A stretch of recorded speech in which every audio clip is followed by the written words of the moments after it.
Capítulo 13. Vimos hace 2 semanas Apocalipsis capítulo 12. Después Roberto el domingo pasado habló acerca de Mateo 24 y las señales del fin. Y eso todo está relacionado obviamente con lo que estamos viendo. Y ahora continuamos en nuestro estudio de Apocalipsis y como ya decía Roberto, este es uno de los pasajes probablemente más famosos de todo el libro, porque contiene algunas descripciones un tanto extrañas y místicas con respecto a este personaje de la bestia, por lo menos la segunda bestia, y un número que no cristianos conocen también. No necesitas ser cristiano y haber leído la Biblia para saber que 666 tiene una connotación oscura, satánica, y como que no quieres necesariamente tener nada que ver con ese número, ¿no? Y vamos a ver hoy cómo cómo podemos interpretar este pasaje de una manera que es congruente con el resto de la Biblia y no es tan especulativa ni mística ni imaginaria, porque es muy fácil empezarnos a imaginar toda la clase de cosas. Vamos a llegar a eso al final de este capítulo. Pero todo esto está en el contexto, recuerden, todo esto está en el contexto de el libro Apocalipsis nos ha estado mostrando el mismo concepto que leemos en Mateo 5, 6 y 7, y especialmente capítulo 7, que nos muestra que todo el mundo, todas las generaciones de humanos que han existido desde el principio se dividen en 2 categorías nada más. Solo existen 2 categorías, no hay más. La Biblia no nos da otra categoría. O eres de Dios, o eres enemigo de Dios. O eres hijo de Dios, o eres rebelde contra Dios. Por lo tanto, serás condenado por Dios. Y si eres hijo de Dios, serás salvo por Dios. Esas son 2 categorías solamente. Dice, hay solo 2 puertas, 2 caminos. O construyes tu casa sobre la roca o construyes tu casa sobre la arena. No hay más categorías. Y hay gente que piensa que está en una de esas categorías, que está en la categoría de los hijos de Dios. Pero dice Mateo 7 que en el día final, Jesús, que será el juez final, les dirá... Ellos van a decir, Señor, en tu nombre sacamos muchos demonios, en tu nombre hicimos muchas cosas, milagros y toda clase de cosas. Y Jesús les va a decir, nunca los conocí. Entonces, entendemos que podemos vivir fácilmente engañados con respecto a cuál de las 2 categorías estamos.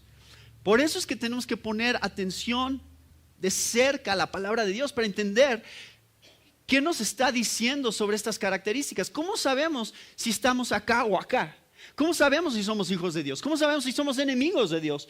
La Biblia es clara, nos da ejemplos, nos muestra cómo se ve la vida de una persona que vive para Dios y una persona que vive en rebeldía contra Dios, para hacer su propia voluntad, en independencia de Dios. Y este pasaje es uno de esos pasajes. Entonces quiero que lo aborden desde este ángulo, porque es muy fácil meternos en la parte morbosa de los pasajes de y cómo está esto de la bestia y las cabezas y los cuernos y cómo que una marca en la mano o en la frente y queremos tener respuestas sobre cosas que realmente el pasaje no nos está dando las respuestas y perdemos de vista lo que sí nos está tratando de decir. Entonces vamos a leerlo y vamos a tratar de recorrerlo y he dividido este capítulo en 3 secciones o 3 categorías. Hay 2 bestias que se describen, una bestia del mar y una bestia de la tierra. Y quiero que veamos el poder de la bestia, quiero que veamos el engaño de la bestia y al final el número de la bestia. Entonces sí vamos a ver, primero Dios, vamos a llegar a ese número y vamos a tratar de entender qué significa. Pero vamos a leer el versículo 1 que dice, Me paré sobre la arena del mar y vi subir del mar una bestia que tenía 7 cabezas y 10 cuernos, y en sus cuernos 10 diademas, y sobre sus cabezas un nombre blasfemo. Y la bestia que vi era semejante a un leopardo, y sus pies como de oso, y su boca como boca de león. Y el dragón le dio su poder y su trono y grande autoridad. Vi una de sus cabezas como herida de muerte, pero su herida mortal fue sanada. Y se maravilló toda la tierra en pos de la bestia, y adoraron al dragón que había dado autoridad a la bestia, y adoraron a la bestia diciendo: ¿quién como la bestia y quién podrá luchar contra ella? También se le dio boca que hablaba grandes cosas y blasfemias, y se le dio autoridad para actuar 42 meses, y abrió su boca en blasfemias contra Dios para blasfemar de su nombre, de su tabernáculo y de los que moran en el cielo. Y se le permitió hacer guerra contra los santos y vencerlos. También se le dio autoridad sobre toda tribu, pueblo, lengua y nación, y la adoraron todos los moradores de la tierra, cuyos nombres no estaban escritos en el libro de la vida del Cordero que fue inmolado desde el principio del mundo. Si alguno tiene oído, oiga. Si alguno lleva en cautividad, va en cautividad. Y si alguno mata a espada debe ser muerto. Aquí está la paciencia y la fe de los santos. Esta es la primera parte. Esta es la bestia del mar. Ahora recuerden que venimos del capítulo 12, en el cual leímos toda una descripción acerca del dragón y esta batalla entre el dragón y la mujer, y el dragón y la descendencia de la mujer. Y veíamos que la mujer representa al pueblo de Dios y el dragón representa a Satanás. Y realmente eso es la batalla. Y el hijo que tiene la mujer representa a Jesucristo. Y esa batalla se manifestó desde el Antiguo Testamento y en el nacimiento de Jesús se intensificó todavía más esa batalla. Pero cuando Jesús murió y resucitó, tuvo una victoria final y decisiva sobre de Satanás, que es descrita en los versículos 9 y 10 del capítulo 2. Entonces fue lanzado del cielo Satanás, ya no puede acusar a los hermanos delante de Dios, y ellos se gozan en esta derrota de Satanás. Sin embargo, Satanás sí persigue a la mujer y sí hace guerra contra ella. Hace guerra contra la mujer, pero Dios la sustenta en el desierto. ¿Se acuerdan todas estas imágenes? Bueno, eso es lo que está en el capítulo 12. Ahora vamos a estar leyendo acerca de la bestia, y la bestia es, de acuerdo a este pasaje, realmente alguien que representa al dragón, o sea, alguien que está sobre la tierra, o viene del mar, y el mar en este caso, a lo largo del libro de Apocalipsis, representa siempre el mar. En Apocalipsis representa el lugar del mal, del caos, de donde sale la amenaza de rebeldía. Creo que el paralelo que hay, y lo vamos a encontrar en otras partes de Apocalipsis, con el abismo. El mar también es simbolizado como el abismo, el mar. De ahí surge el dragón, de ahí surgen sus huestes celestiales. Vamos a leer que la gran ramera también está sobre del mar. En fin, o sea, el mar simboliza este estado de maldad y de caos que Satanás tiene sobre el mundo. Entonces ahora nos muestra, ya nos mostró detrás de las escenas, ¿quién está realmente moviendo las cosas? Es Satanás, sí. Satanás está influenciando, está haciendo guerra, ya ha sido derrotado, pero sin embargo él quiere hacer el mayor daño posible hasta el final. Y ahora nos muestra la bestia. Ahora es de esas imágenes súper extrañas que estaba describiendo Roberto, porque tiene 7 cabezas y 10 cuernos, y en sus cuernos 10 diademas, y sobre sus cabezas un nombre blasfemo. Entonces eso es muy, muy extraño, una imagen que nos cuesta trabajo imaginarnos, pero realmente para todos los que han estado aquí un tiempo, por lo menos un año, recuerdan que estudiamos el libro de Daniel. Estas imágenes en Apocalipsis 13 vienen del libro de Daniel directamente, de Daniel capítulo 7. Tuvo una visión pueden leerlo, es capítulo 7, versículos 1 al 8 de Daniel. Pueden leer todo el capítulo, sería bueno si quieren tener un poquito más de contexto, pero se los voy a resumir. Básicamente, Daniel tiene una visión de 4 bestias y estas 4 bestias representan 4 reinos. Y la primera bestia representa el reino de Babilonia, la segunda bestia representa al reino medo-persa, la tercera bestia representa a Grecia, y esa bestia se divide en 4, lo cual proféticamente estaba hablando de Alejandro Magno y cómo se dividió su reino. Y después de ahí surge el Imperio Romano. Y del Imperio Romano surge otro cuerno pequeño que es todavía más terrible que todos los demás. Y nada más lean, es un repaso, no tenemos tiempo de meternos nuevamente en Daniel 7, pero vean versículo 19, esta es la explicación de todas estas visiones. Versículo 19 dice de Daniel 7: entonces tuve deseo de saber la verdad acerca de la cuarta bestia, que era tan diferente de las otras. Esta es la cuarta, Roma, espantosa en gran manera, que tenía dientes de hierro y uñas de bronce, que devoraba y desmenuzaba y las sobras hollaba con sus pies. Asimismo, acerca de los 10 cuernos que tenía en su cabeza, y del otro que le había salido, delante del cual había caído 3. Y este mismo cuerno tenía ojos y boca que hablaba grandes cosas y parecía más grande que sus compañeros. Y veía yo que este cuerno hacía guerra contra los santos y los vencía, hasta que vino el anciano de días y se dio el juicio a los santos del Altísimo, y llegó el tiempo y los santos recibieron el reino. Dijo así: la cuarta bestia será un cuarto reino en la tierra, el cual será diferente de todos los otros reinos.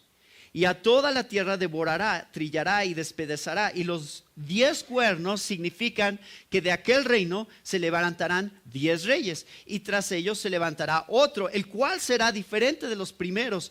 Y a 3 reyes derribará, y hablará palabras contra el Altísimo, y a los santos del Altísimo quebrantará, y pensará en cambiar los tiempos y la ley, y serán entregados en su mano hasta tiempo y tiempos y medio tiempo. Pero se sentará el juez y le quitará su dominio, para que sea destruido y arruinado hasta el fin, y que el reino y el dominio y la majestad de los reinos debajo de todo el cielo sea dado al pueblo de los santos del Altísimo, cuyo reino es reino eterno, y todos los dominios les servirán y obedecerán. Ese es el contexto. Ahora, nuevamente, ahí está el mensaje de Daniel 7, pueden escucharlo, en donde entramos en más detalle sobre todos los simbolismos que hay aquí, pero de ahí viene esta imagen. En Apocalipsis 13 tenemos una sola bestia que tiene las 4 bestias de de Daniel 7. O sea, es una conglomeración, esa es una palabra, un conglomerado de todos los reinos. O sea, representa el poder de todos estos reinos juntos, y tiene estas mismas características. Tiene cuernos, tiene diademas, 10 cuernos y 10 diademas. ¿Qué simbolizaba 10 en el libro de Apocalipsis? Algo completo. Esto es el número completo de la bestia, de su poder. Y quiero que se acuerden cómo es que el dragón también fue descrito de una manera muy parecida. Versículo 3 del capítulo 12 dice que he aquí un gran dragón escarlata que tenía 7 cabezas y 10 cuernos, y en sus cabezas 7 diademas. Y su cola arrastraba la tercera parte de las estrellas del cielo y las arrojó sobre la tierra. Esa imagen también viene de Daniel 8, la de la cola arrastrando las estrellas. Entonces, tenemos el dragón con 7 cabezas, 10 cuernos, 7 diademas, y ahora tenemos a la bestia con 7 cabezas y 10 cuernos y 10 diademas. Entonces, ¿y? Bueno, la clave está, ¿recuerdan qué reino está siendo representado en en la cuarta bestia, en Daniel 7? El imperio romano. Ahora, ¿cuál era el imperio que estaba gobernando en el tiempo en que Juan escribió esta carta? el imperio romano. Todas estas imágenes van a hacer alusión a lo que ellos estaban viviendo en ese momento. Tiene implicaciones futuras también, pero las primeras implicaciones son lo que ellos estaban viviendo ahí y entonces. El imperio romano era el imperio que estaba en el poder en ese momento y en particular, como vamos a ver en un momento, esta bestia que va a surgir de esta primera bestia, la segunda bestia que va a empezar en el versículo 11, va a tener su primera representación en un emperador llamado Nerón. Nerón, que fue el emperador probablemente de toda la historia, uno de los peores emperadores que ha habido, más sádicos, crueles y violentos de toda la historia. Y ahí empezó la verdadera persecución sobre de la iglesia cristiana en el imperio romano. Entonces hay algo de eso que está aquí que quiero que tengan en mente. Y la idea de diademas es la idea de soberanía, de autoridad. Es una autoridad limitada, prestada por Dios, pero ahí está, Dios se la da. Vamos a ver eso en un momento.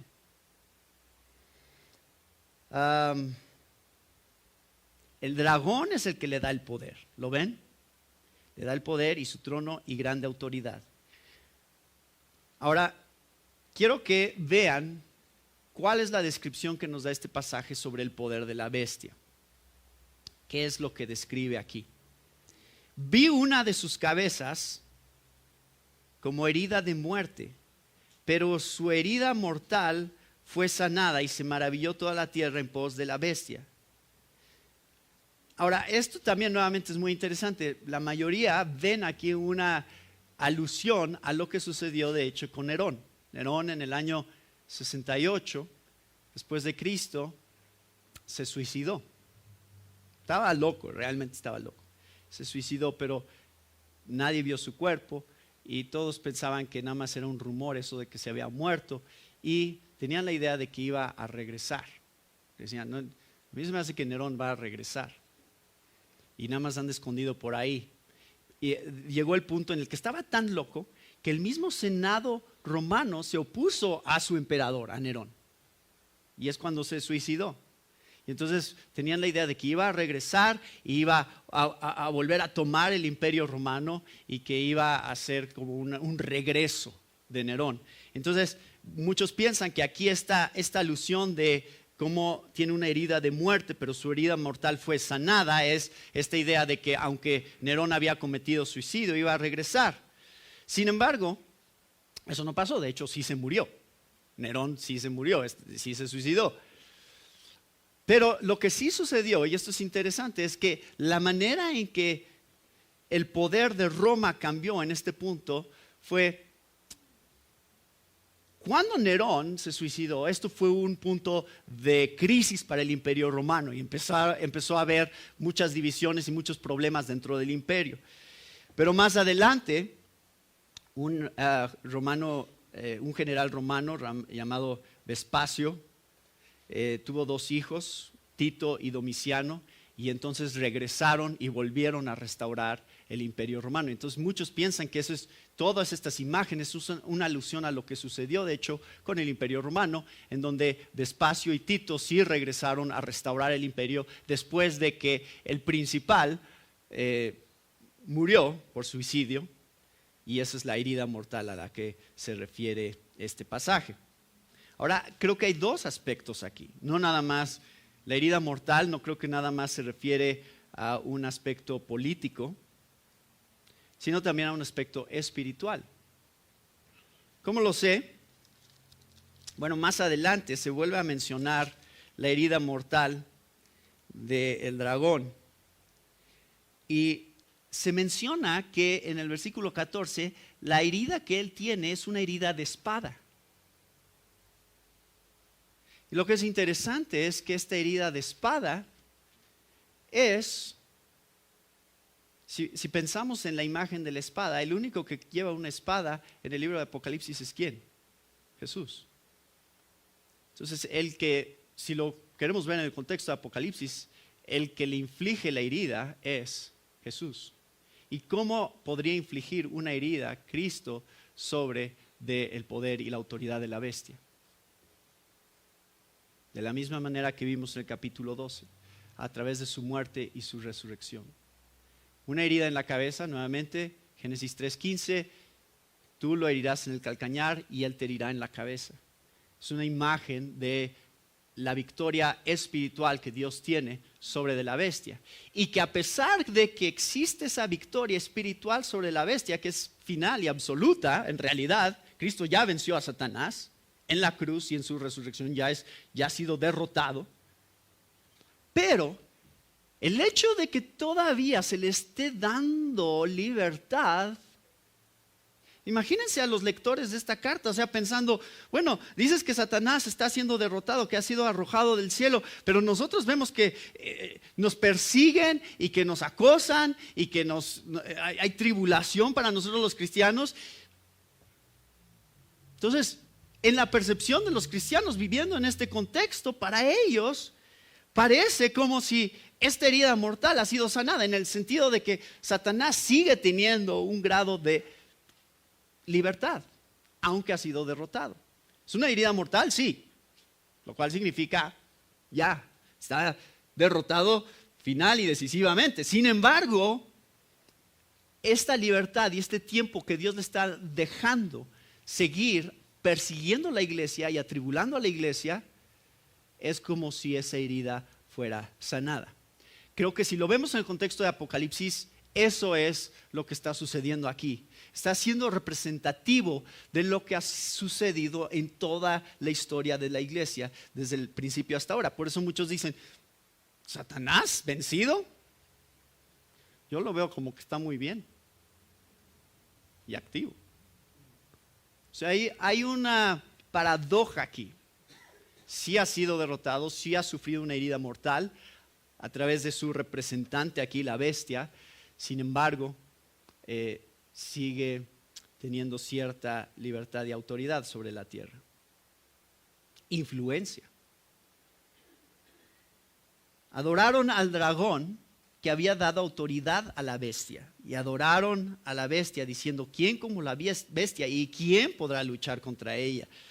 Lo que quiero que empiecen a ver aquí es que este poder de la bestia se refiere a un poder político, tiene poder sobre las naciones, tiene poder para hablar grandes cosas y blasfemias, se le da autoridad por 42 meses. ¿Recuerdan eso en Daniel 7 que leímos de tiempo, tiempos y medio tiempo? Es la misma idea aquí, 42 meses, 3 años y medio, tiempo, tiempos, medio tiempo. Se refiere al periodo de tiempo de prueba y de tribulación para el pueblo de Dios. Y abrió su boca en blasfemias contra Dios para blasfemar de su nombre, de su tabernáculo y de los que moran en el cielo. Se le permitió hacer guerra contra los santos y vencerlos. Eso ya lo estamos leyendo en otras partes de Apocalipsis y lo leímos en Daniel. Se le da autoridad sobre toda tribu, pueblo, lengua y nación. Ahora, quiero que noten una cosa. Esta bestia creo que es una bestia que tiene poder político en la tierra. No sé si es una persona o es un sistema, no sabemos. O sea, es difícil contestar esa respuesta porque recuerden, es simbólico, no entendemos todos los detalles de lo que está aquí. Pero es un poder político, sea como sea, tiene autoridad sobre toda la tierra. La otra cosa que entendemos, y esto es bien importante que lo vean, este poder que tiene la bestia, ¿quién se lo da? ¿Quién se lo da? Dios se lo da. Y lo pueden ver claramente. Versículo 5. También se le dio boca y se le dio autoridad. Versículo 7. Se le permitió hacer guerra contra los santos. Después, también se le dio autoridad sobre toda tribu. Vayan más adelante, versículo 14. Y engaña a los moradores de la tierra con las señales que se le ha permitido hacer en presencia de la bestia. Y versículo 15. Se le permitió infundir aliento a la imagen de la bestia. ¿Quién le da autoridad? Dios. Dios es el que dice, te doy permiso, hazlo. Eso es muy importante, hermanos, muy importante. ¿Por qué? Porque ¿quién está en control? Dios. Las cosas pueden parecer terribles y puede parecer que el mundo está deshaciéndose, que ya el crimen y la maldad y las cosas no funcionan como deberían y decimos, Dios, ¿dónde estás? ¿Qué estás haciendo? ¿Está en control Dios? Sí. La Biblia nos afirma una y otra vez que Dios dice, yo estoy en control, yo pongo reyes y quito reyes y yo decido quién está y quién no está. Y ellos no van a hacer ni una cosa más que yo no les deje hacer.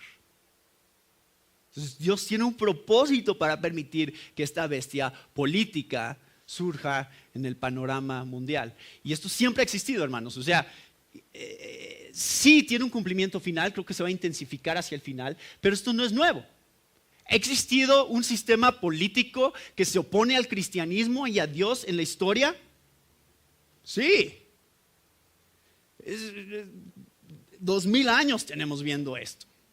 No es nuevo. Este concepto de Apocalipsis 13 estamos limitándolo tremendamente si pensamos que solo es futuro. Si solo lo vemos como un evento que algún día va a pasar, no entendemos la profundidad de este pasaje. Está describiendo lo que hoy ya se ve. La bestia, el sistema político que está impulsado por Satanás, ya tiene poder y autoridad. Ya está causando problemas en la tierra. Ya existen muchos países, por ejemplo, países islámicos, que persiguen a los cristianos donde es penado por muerte ser cristiano. Si tú dices que eres cristiano, te matan. Ese es el tipo de oposición que muchos de nuestros hermanos y hermanas enfrentan en otras partes del mundo y es algo de lo que se va a estar hablando en la conferencia de misiones. Número 3, el poder de la bestia es para perseguir a la iglesia. Y quiero que lo vean, es claro aquí. Se le permitió hacer guerra contra los santos y vencerlos. Esto ya es el último periodo, esto ya es la última etapa que vamos a estar viendo en diferentes partes de Apocalipsis, donde justo antes de la venida de Cristo, justo antes de su juicio final, se le da se suelta a Satanás para que de hecho sí haga una guerra mundial contra los santos y los venza. Pero eso ya es justo al final, justo antes de que regrese Jesús. Va a ser un periodo muy, muy limitado de tiempo. ¿Se acuerdan el versículo 12 del capítulo 12? El diablo ha descendido a vosotros con gran ira, sabiendo que tiene poco tiempo. Ya sabe, su tiempo está contado, ya sabe que ha sido derrotado, ya sabe que no importa lo que haga, va a perder. Sin embargo, hace este último intento de hacer el mayor daño posible. Dios se lo permite, hace guerra contra los santos, pero Dios lo vence. Esa es la imagen que vamos a estar viendo a lo largo del libro de Apocalipsis. Ahora vamos a regresar a este punto del libro de la vida y la perseverancia de los santos del versículo 9 en un momento. Quiero que vean la bestia de la tierra. Es la otra bestia. Aquí vamos a ver el engaño de la bestia, más siendo descrito de una manera más explícita. Después vi otra bestia que subía de la tierra. Tenía 2 cuernos semejantes a los de un cordero. Este ya no se ve tan malo, ¿verdad? Parece como un cordero, pero hablaba como dragón. Entonces este ya tiene otro tipo de imagen.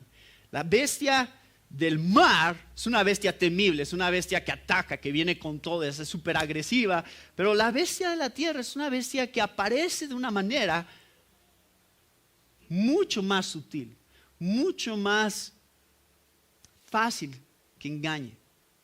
Y quiero que piensen en esto, es todo esto que va a venir aquí en los siguientes versículos. Tiene que ver con una parodia. ¿Qué es una parodia? Cuando tú imitas algo de una manera, pues un tanto burlona muchas veces, pero tomas algo que es real y haces una imitación, una copia. Y toda esta imagen que vamos a estar viendo aquí, desde el capítulo 12 también, con el dragón, pero estas dos bestias, te empieza a mostrar Juan que en estas visiones que realmente su propósito es engañar. Y que para engañar lo que está haciendo es imitar todas las características de Dios. Las vamos a señalar en un momento. Vean, a ver, ahorita se las voy a poner aquí, pero véanlas en el pasaje, a ver si las leen. ¿Qué cosas se parecen a Dios aquí? Vi otra bestia que subía de la tierra y tenía 2 cuernos semejantes a los de un cordero. Esta idea de 2 representantes, ¿se acuerdan? Ya lo vimos.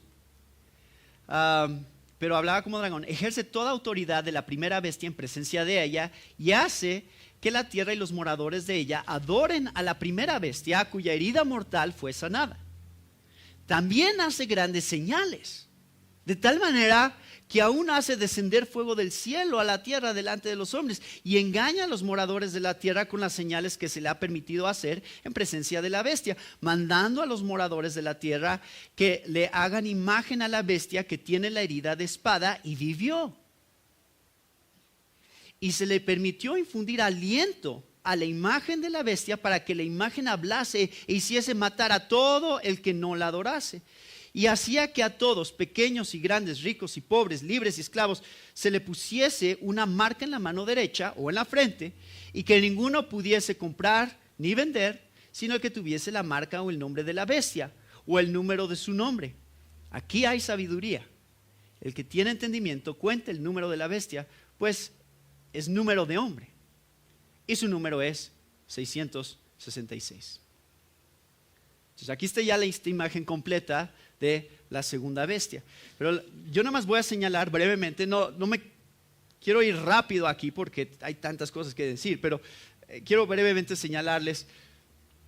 Esta segunda bestia es lo que muchos asocian con otro personaje que se llama el anticristo.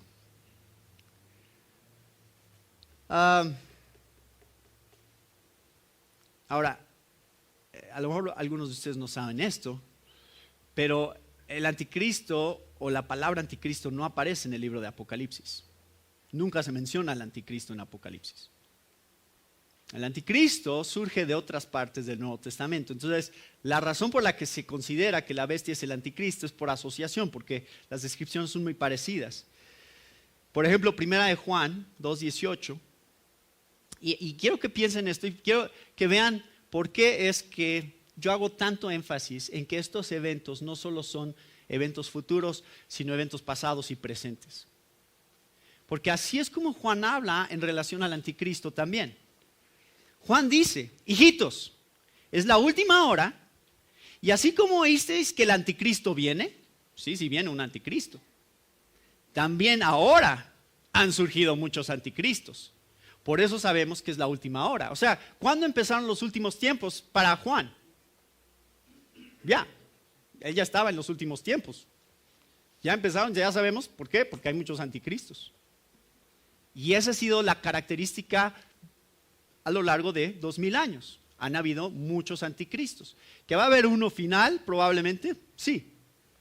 Pero no es una característica exclusiva del final, es una característica de toda la historia de la iglesia. ¿Hoy en día hay anticristos? Sí, hay anticristos. ¿Cuáles son? Juan dice, 1 Juan 2:22, ¿quién es el mentiroso? Sino el que niega que Jesús es el Cristo. Este es el anticristo, el que niega al Padre y al Hijo. Juan ya nos da una descripción. ¿Quieres saber qué es un anticristo o quién es un anticristo? Si niegan a Jesús. Si niegan a Jesús, esa es la definición de anticristo. Y dice 2 de Juan 1:7, pues muchos engañadores han salido al mundo que no confiesan que Jesucristo ha venido en carne. Ese es el engañador y el anticristo. Y Pablo en 2 de Tesalonicenses 2 también nos da una descripción. Aquí no usa la palabra anticristo, aquí usa un título que Pablo usa, que es hombre de pecado, así lo llama Pablo. Y es 2 de Tesalonicenses 2. Dice que nadie os engañe. Y pongan mucha atención en este pasaje de 2 de Tesalonicenses 2, porque van a ver el paralelo que hay con todo lo que estamos leyendo aquí en Apocalipsis 13. Dice que nadie os engañe de ninguna manera, porque no vendrá Jesús O sea, estás haciendo referencia ya a la segunda venida y al rapto de la iglesia. Aquí Pablo dice, no vendrá sin que primero venga la apostasía y sea revelado el hombre de pecado, el hijo de perdición, el cual se opone y se exalta sobre todo lo que se llama Dios o es objeto de culto, de manera que se sienta en el templo de Dios presentándose como si fuera Dios. ¿No os acordáis de que cuando yo estaba todavía con vosotros os decía esto? Y vosotros sabéis lo que lo detiene por ahora para ser revelado a su debido tiempo. Porque el misterio de la iniquidad ya está en acción. O sea, Pablo dice ya, este misterio de la iniquidad del anticristo ya está operando hoy, hace 2000 años. Solo que aquel que por ahora lo detiene lo hará hasta que él mismo sea quitado del medio. Es decir, hay una restricción que tiene este espíritu del anticristo hasta ahorita, pero al final esa restricción será quitada. Y entonces será revelado ese inicuo a quien el Señor matará con el espíritu de su boca y destruirá con el resplandor de su venida, inicuo cuya venida es conforme a la actividad de Satanás, con todo poder y señales y prodigios mentirosos, y con todo engaño de iniquidad para los que se pierden. Porque no recibieron el amor de la verdad para ser salvos. Por esto, Dios les enviará un poder engañoso para que crean en la mentira, a fin de que sean juzgados todos los que no creyeron en la verdad, sino que se complacieron en la iniquidad. Entonces ahí les va. ¿De acuerdo a lo que vimos aquí? ¿De acuerdo a lo que estamos leyendo en el capítulo 13? El engaño de la bestia se ve así. Número 1. La bestia también, o este poder satánico, también es una trinidad. Y espero que hayan notado ese paralelo. Está el dragón, está la primera bestia y está la segunda bestia, que más adelante en el libro de Apocalipsis va a ser llamado el falso profeta. Entonces tenemos dragón, la bestia y el falso profeta, son 3. Y lo que es interesante es cómo hasta funcionan, porque es el dragón el que envía a la primera bestia y luego la segunda bestia o el falso profeta se dedica nada más a que glorifiquen a la primera bestia. ¿Les suena parecido?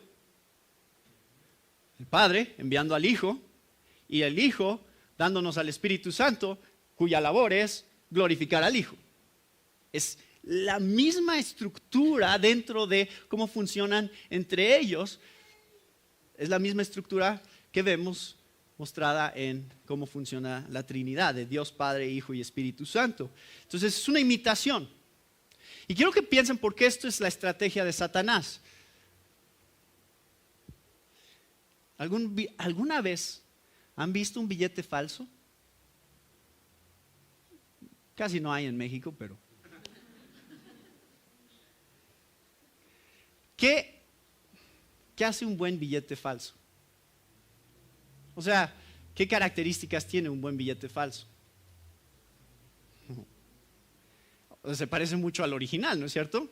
Esa es la capacidad para engañar, es parecerse lo más posible al original sin ser el original.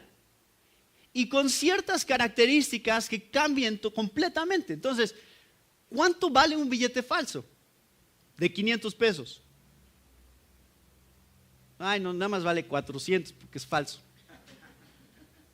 ¿Así funciona?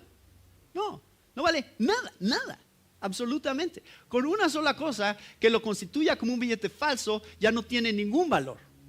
Pero los que los diseñan piensan, vamos a hacer todos los detalles lo más posible parecido al original y se ponen a ver todas las cosas, hasta estas tiritas que llevan ahí, tratan de ver cómo imitar todo eso para que en el momento en que te lo den, si no te fijas con cuidado, tú digas, pues aquí está. Entonces, el anticristo, el dragón, la bestia, el falso profeta, son una fuerza trinitaria. Lo pueden ver, nomás puse aquí algunos de los capítulos donde está explicado. 4 y 5 describen la Trinidad divina y 12 y 13 describen la Trinidad satánica. Número 2, ambos son heridos y sanados sobrenaturalmente. Pueden ver aquí una especie de parodia de la muerte y resurrección de Cristo, ¿no? Recibe una herida, pero regresa. piensan que está muerto, pero no estaba muerto, ya está ahí otra vez. ¿Qué está tratando de imitar? A Jesús.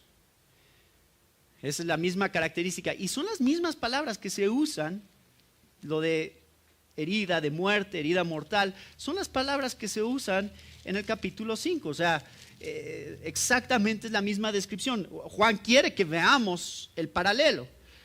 Capítulo 5, versículo 6. Miré y vi en medio del trono y de los 4 seres vivientes, en medio de los ancianos, estaba en pie un cordero como inmolado. Es la misma palabra.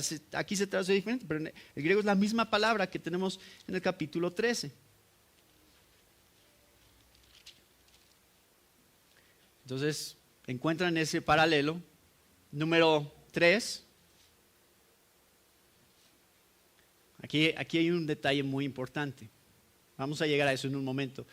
Pero eso del número de la bestia, solo quiero que vean brevemente la idea de la marca sobre la frente.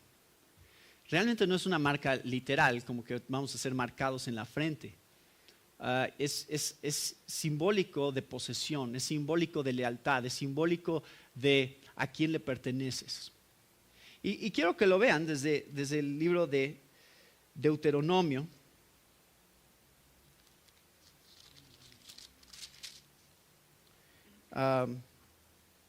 Deuteronomio capítulo 6, versículo 8.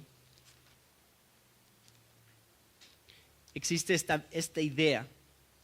Esto es lo que está imitando en el número de la bestia, y esta es la característica.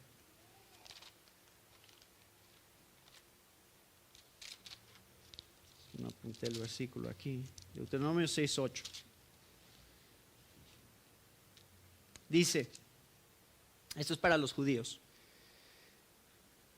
Las palabras de el Shema, ¿no? Jehová nuestro Dios, Jehová uno es. Amarás a Jehová tu Dios de todo tu corazón y de toda tu alma y con todas tus fuerzas. Esas palabras, dice versículo 8, las atarás como una señal, ¿dónde? En tu mano. Y estarán como frontales, ¿dónde? Entre tus ojos. Y las escribirás en los postes de tu casa y en tus puertas. Entonces hay un sentido. Ahora, esto es simbólico, aquí es literal en Deuteronomio, pero aquí en Apocalipsis es simbólico porque representa la manera en que intelectualmente pertenecemos a alguien. Intelectualmente entendemos las realidades acerca de Dios y en nuestra voluntad, en nuestro intelecto, estamos rendidos ante alguien para servirle. Pero no es nada más intelectualmente, sino también, entonces la frente simboliza eso, el intelecto, y la mano simboliza nuestras acciones. Entonces, ambas cosas están diseñadas para mostrar que tu vida le pertenece a alguien, estás ahí para servir a alguien, le perteneces a esa persona, es tu amo. O es la bestia o es Dios. Vean, eso sigue el próximo domingo, pero vean los 144,000, versículo 14, capítulo 14. Está el Cordero en pie sobre el monte Sión y con él 144,000 que tenían ¿qué?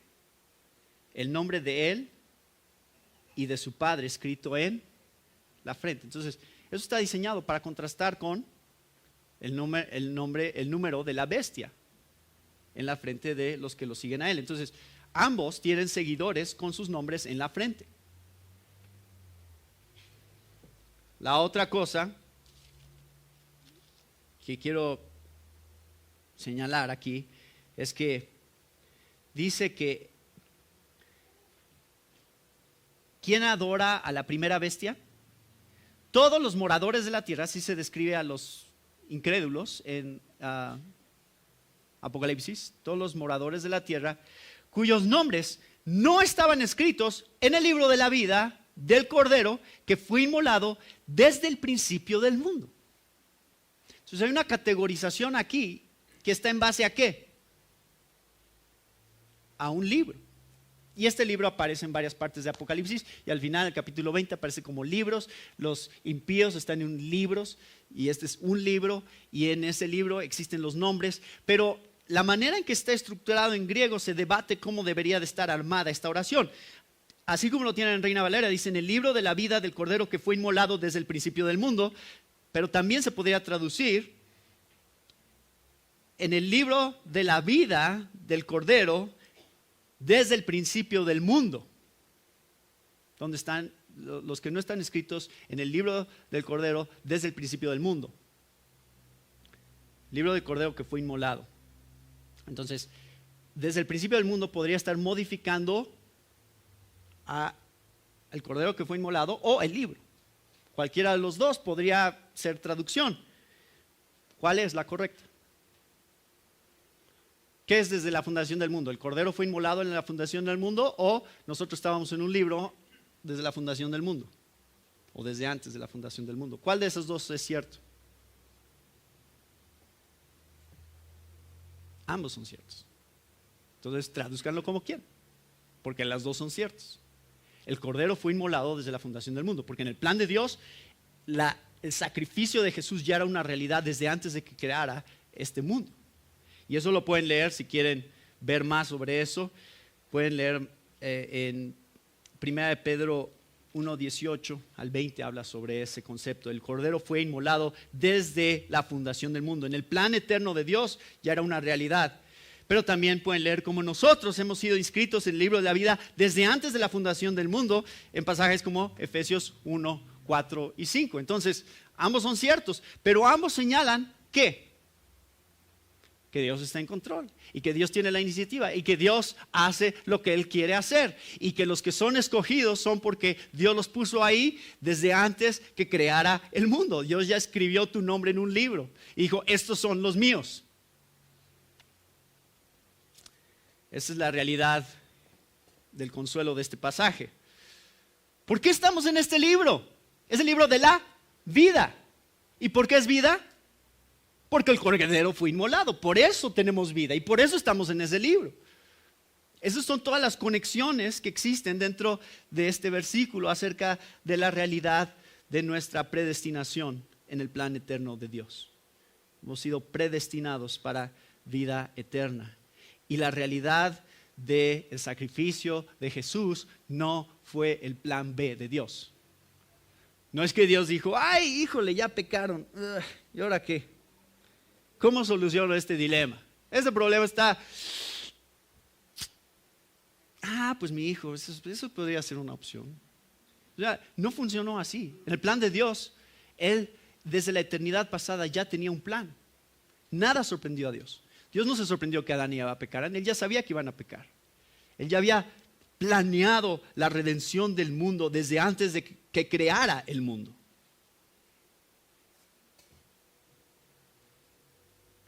La otra característica que tiene es, claro, hacen señales y milagros. Y quiero que vean el paralelo que hay con Elías haciendo caer fuego del cielo. Pero Elías, ¿por qué hace caer fuego del cielo? Porque quiere que adoren al verdadero Dios. Pero el falso profeta hace caer fuego del cielo, no para que adoren al verdadero Dios, sino para desviar su atención del verdadero Dios.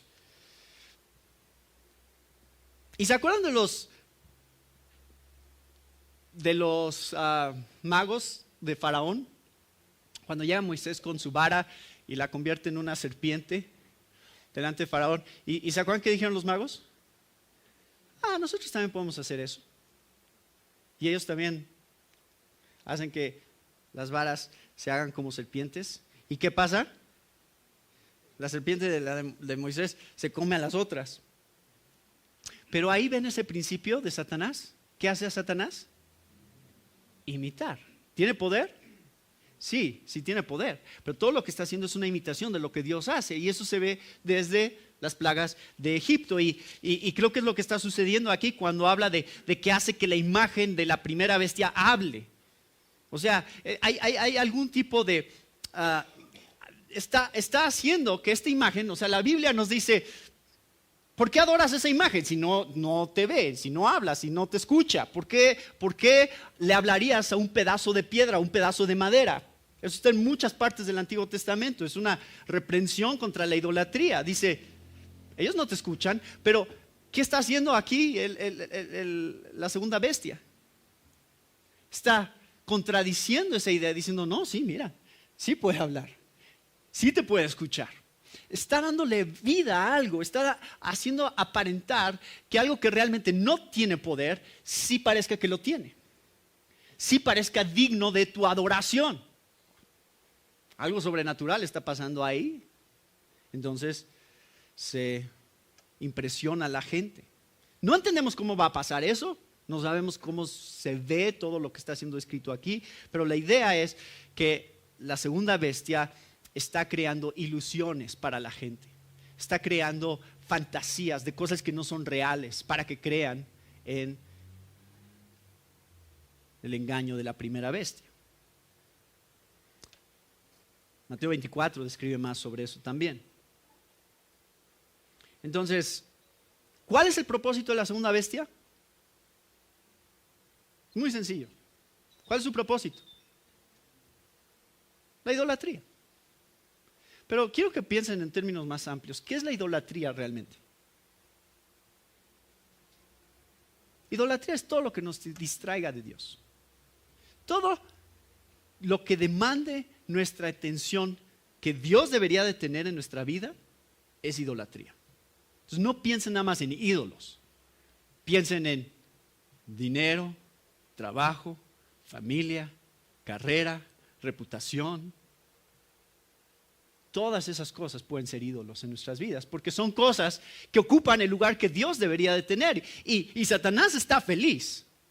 Si tú te puedes enfocar nada más en tu trabajo y dedicarte a eso, y tú puedes sentirte una excelente persona, pero tu trabajo ocupa el lugar que Dios debería de tener, para él ya logró el propósito de convertirte en un idólatra. Y ese es el propósito de esta segunda bestia. Lo único que quiere hacer es distraer a la gente, hacerlos no voltear hacia Cristo, no voltear hacia el mensaje del Evangelio en Cristo Jesús. Es lo único que le importa. Distraernos. Y nuestra cultura tiene esas características de distracción. Vivimos para distraernos, vivimos para despejar nuestra cabeza y decir lo que sea, pero nada más quiero divertirme, nada más quiero pasarla bien. Y ese es el engaño tan sutil que tiene la capacidad de hacer el falso profeta. Es cómo desviar la atención de la gente de tal manera que no pongan atención a lo que es realmente importante. Vean la gama, o sea, cuando decía el versículo 1 que la arena del mar, me paré sobre la arena del mar y vi subir del mar una bestia. Esta idea del mar tiene que ver con la dimensión de su poder, de su dominio. Porque más adelante en el capítulo 20 vamos a volver a encontrar esa descripción del mar, como todas las naciones de la tierra, como la arena del mar, se unen a Satanás para hacer guerra contra Dios. Entonces tiene un dominio que se extiende en toda la tierra, y aquí lo describe. Hacía que a todos, pequeños y grandes, ricos, pobres, libres, esclavos, se les pusiese una marca. Entonces tiene influencia en todo el mundo. Entonces parece ser que la primera bestia tiene poder político y la segunda bestia tiene poder religioso. Es su filosofía, es lo que dice, es la manera en que engaña a la gente. Lo que logra el propósito de Satanás sobre la tierra. Tiene cuernos. El cordero es descrito con cuernos en el capítulo 5, versículo 6, Jesús, pero también esta bestia es descrita con cuernos que representan su poder. También tiene autoridad sobre toda nación. Claro que entendemos que esta autoridad ha sido dada por Dios. La verdadera autoridad le pertenece a Dios, no a Satanás. Pero aquí es descrito como influencia en todo el mundo, poder en todo el mundo. Ahí están los pasajes que lo contrastan. De Dios, su autoridad y poder sobre toda nación, capítulo 5, capítulo 7, y la autoridad de la bestia, capítulo 13, 17. Y también reciben adoración universal. ¿Ven esa fórmula de 4? Pueblo, nación, tribu, lengua. Eso habla de universalidad, de todos. Ya se describió cómo todos rinden adoración al Cordero, de todo pueblo, tribu y nación, pero también aquí se ve de todo pueblo, tribu, lengua y nación rinden adoración a la segunda bestia. Entonces, esas son las características que causan el engaño. Lo que es más popular no es lo que es correcto, necesariamente. Y la pregunta que yo les hago hoy es, ¿cómo vive nuestra sociedad? ¿Vive para adorar a quién? A la bestia. La mayoría de gente vive para adorar a la bestia. Y a lo que la bestia representa, que es idolatría.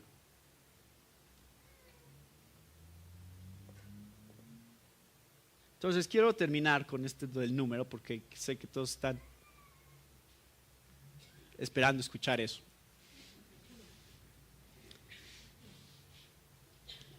¿Qué significa 666?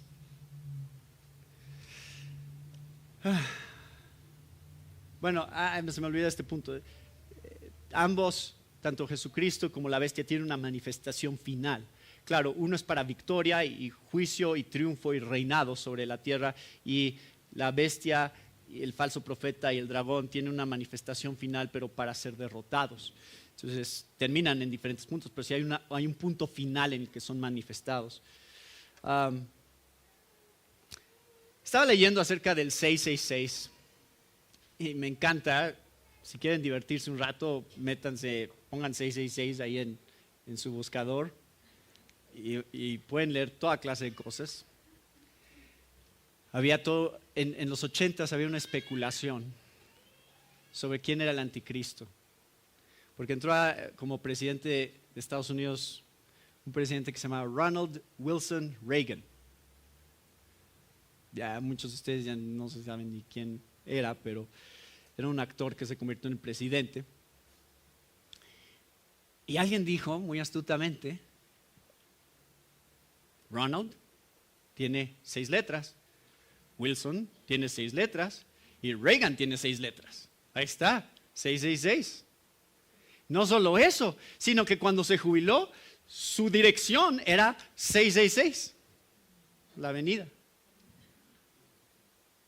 Y tiene poder político y tiene influencia. Y no solo eso, sino que el día que trataron de dispararle, adivinen a quién le pegaron. Pegaron a su secretario. ¿Dónde le dio la bala? En la cabeza. Y cuando lo llevaron al hospital, informó la prensa que se había muerto. Y después se dieron cuenta, no fue un error, perdón, no se murió. Sí está vivo, sí sobrevivió. Entonces imagínense, para los que les encanta la especulación mística aquí de estos pasajes, ¿cómo encajó eso? Aquí está, capítulo 13 es, Ronald Reagan es el anticristo. Ahí está todo el cumplimiento de este pasaje. No podría ser más claro. Claro que si tú te pones a buscar ese tipo de cosas, ¿saben cuántas cosas van a encajar con el 666? Miles de cosas. Puedes hacer inclusive que Barney, el dinosaurio morado, hay una fórmula para hacer que su nombre del dinosaurio morado equivalga a 666. Entonces, algo que no te guste, te aseguro que hay una manera de hacerlo 666. ¿Sí, ya ves? Eso es de Satanás, eso es malo. Y yo crecí con un sentido de especulación sobre esto. ¿Qué será este número? Porque ¿cómo van a hacer que no puedan comprar ni vender? Y al salir la tecnología, como que empezó a crecer todavía más la especulación, porque dijeron, ahí está, porque los códigos de barras es un código ahí medio secreto que sería muy fácil ocultar, es el número 666, y entonces si te pone un código de barras en la mano, en la frente, ahí sería, o sea, ya la tecnología ya llegó a cumplir Apocalipsis 13. O todavía sale más tecnología y decían, hay unos chips que están desarrollando y ¿saben dónde los van a poner? Te los van a implantar en la mano. Y eso es lo que va a hacer que puedas comprar o vender. O la otra opción que dicen es que te lo pueden poner en la frente. Entonces de pronto imagínense cómo explotó ese tema de, yo lo llamo un poco como morbo.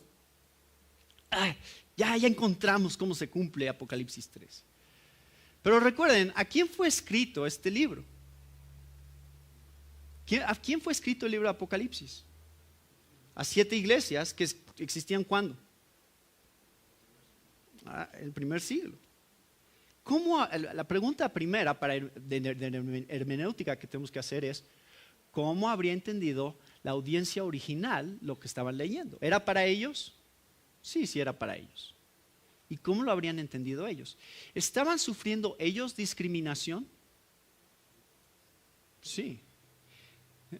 De hecho, justo este es el momento de mayor persecución, donde se está desatando la mayor persecución hacia la iglesia, cuando se escribió este libro, alrededor del año 90 después de Cristo.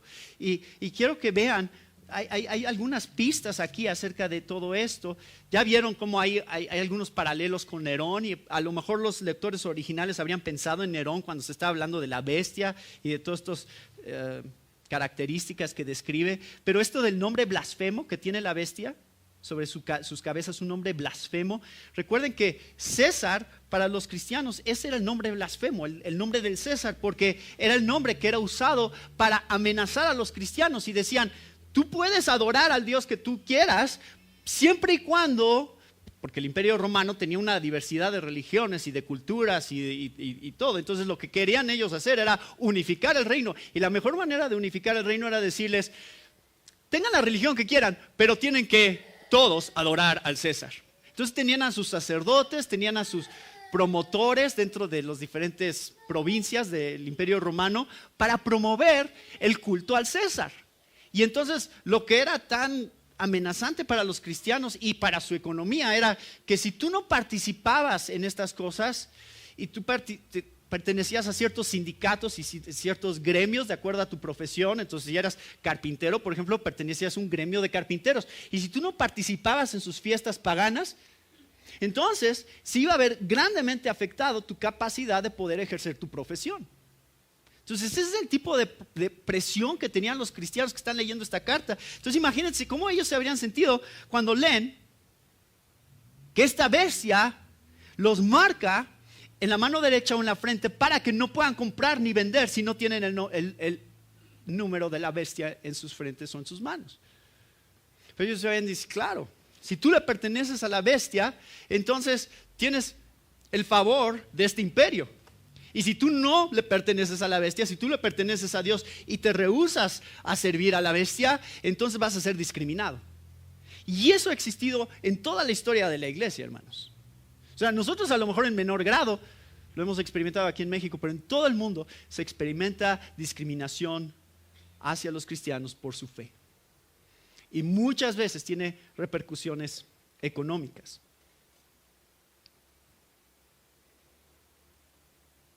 Entonces, creo que eso es a lo que se refiere esta marca. No es una marca solamente del futuro, no es una marca de tecnología. Hay una interpretación que dice que la razón por la que es 666, vamos a ver eso, ¿por qué es 666 el número?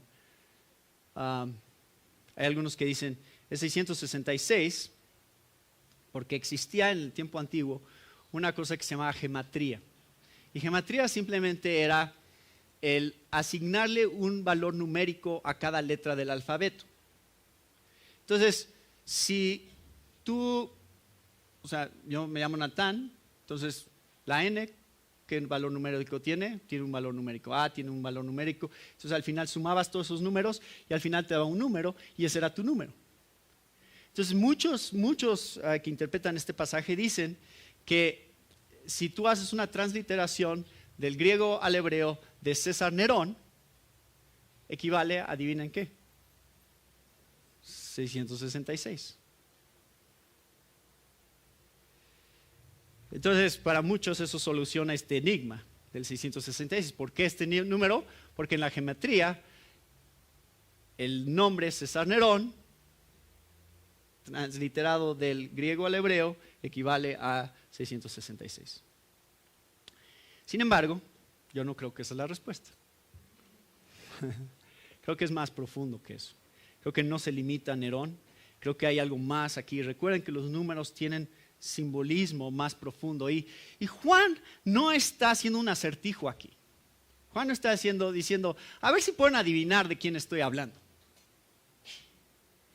Fíjense cómo lo pone. Dice, aquí hay sabiduría. El que tiene entendimiento, cuenta el número de la bestia. Ahora, no es un acertijo. ¿Por qué? Porque da la respuesta. Nos dice cuál es el número. Dice, es el número de hombre. O sea, ahí está la primera clave. El número es el número de hombre. También una manera de traducir esto podría ser, es el número de humanidad. La misma palabra. Y su número es 666. Ya nos dio la respuesta. Es todo lo que tenemos que saber. No hay nada que descifrar aquí. Ya nos dijo Juan, el número de la bestia es el número de hombre y el número es 666. Nada más les voy a mostrar brevemente qué es lo que creo que está sucediendo. Número 1, ¿recuerdan el sexto sello? La sexta trompeta, vamos a llegar más adelante a la sexta copa. Todos los sextos de los juicios representan el juicio de Dios sobre la humanidad. Eso es una pista. El séptimo representa el juicio final en el que Jesús ya viene a reinar y ya tiene una victoria final. Entonces, 7 representa a Dios, 6 representa ¿a qué? Al hombre. Y piénsenlo, desde Génesis lo tenemos. ¿En qué día fue creado el hombre? Sexto día. ¿Y en qué día descansó Dios? ¿Cuál es el día de Dios? Séptimo. Entonces, son números que representan conceptos. El número de Dios es 7, el número de hombre es 6. Es lo único que está tratando de decir. ¿Y 7 qué simboliza? Perfección. Representa perfección. Entonces, ¿qué simboliza 6? Imperfección. O sea, es este deseo de perfección y no lograrlo. No, te quedas corto de la perfección. No tienes lo que Dios demanda de ti. Y en general representa una humanidad caída, una humanidad rebelde, una humanidad que no quiere tener nada que ver con Dios, que quiere independencia de Dios. Eso es lo que representa 6. Y recuerdan que les dije acerca de esta Trinidad satánica. Creo que es la razón por la que es triplicado el 6, es porque la Trinidad satánica es representada en 3 6, o sea, una perfección de imperfección. Es lo que representa el número 6. Aquí les doy nada más un resumen. El número de la bestia representa un número trinitario, un número impostor, que no es lo real. Es algo que trata de ser lo real, pero no es lo real. También representa algo incompleto, algo imperfecto, algo caído. También representa algo que ha sido juzgado y condenado con Dios. En la antigüedad, esta misma palabra de sello, y se usaba con los romanos, así es como marcaban a sus esclavos para pertenencia. Esto es mío, y los marcaban en la mano o en la frente. Y la misma palabra es la misma palabra para el sello del emperador, es el sello de aprobación. Ustedes son aprobados por la bestia, ustedes son de los nuestros.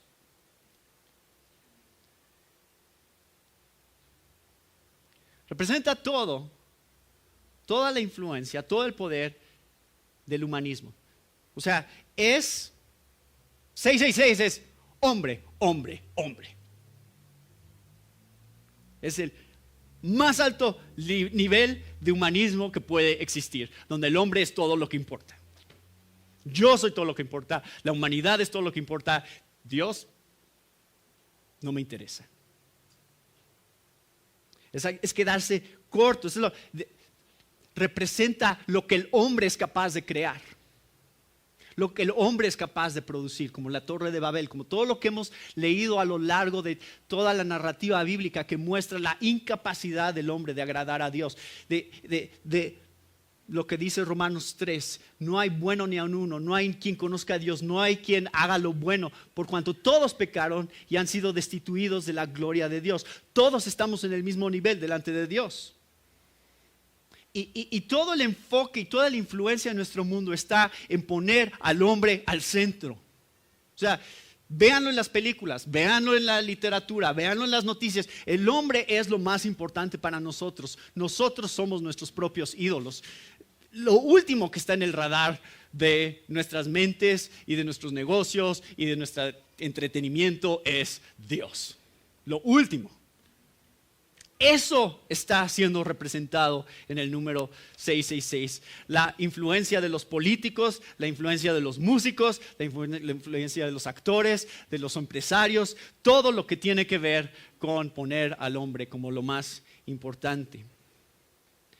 Yo nada más quiero que piensen en esto, porque yo al estar meditando sobre este pasaje dije, bueno, miren hermanos, a lo mejor querían que esto fuera un poquito más mística la respuesta. Pero es muy simple. Estamos rodeados de la influencia de este número. Está en todas partes.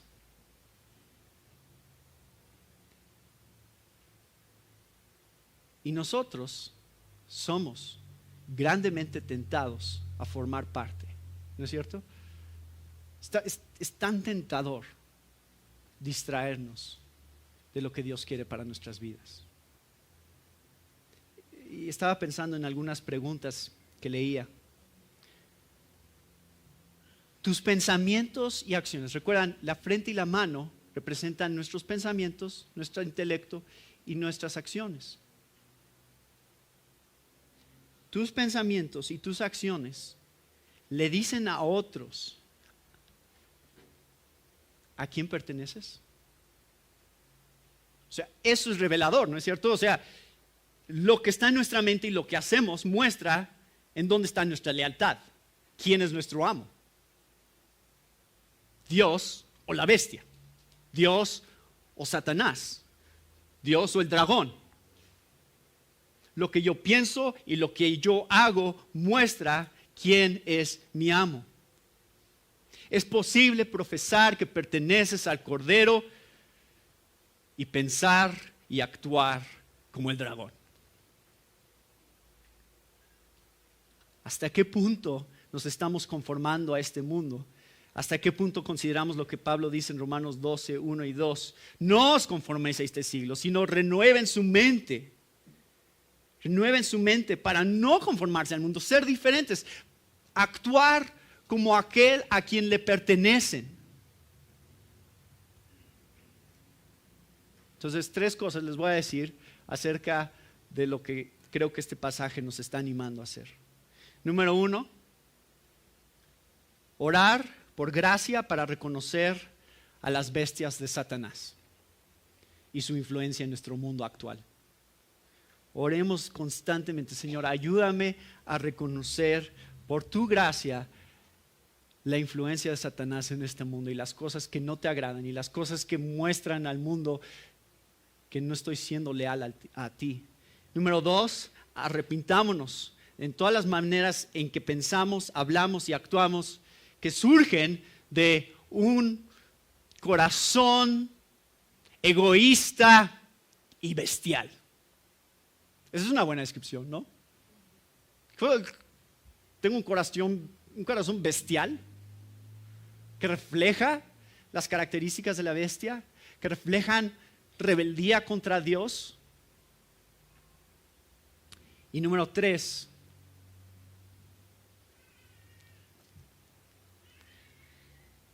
confiemos en el Cordero. Ahí está lo real. Ahí está lo auténtico. Ahí está la razón de nuestra existencia, en Él y en lo que Él ha hecho por nosotros. Que su nombre sea el nombre que está sobre nuestras frentes y nuestras manos. Y es lo que vamos a continuar viendo el próximo domingo.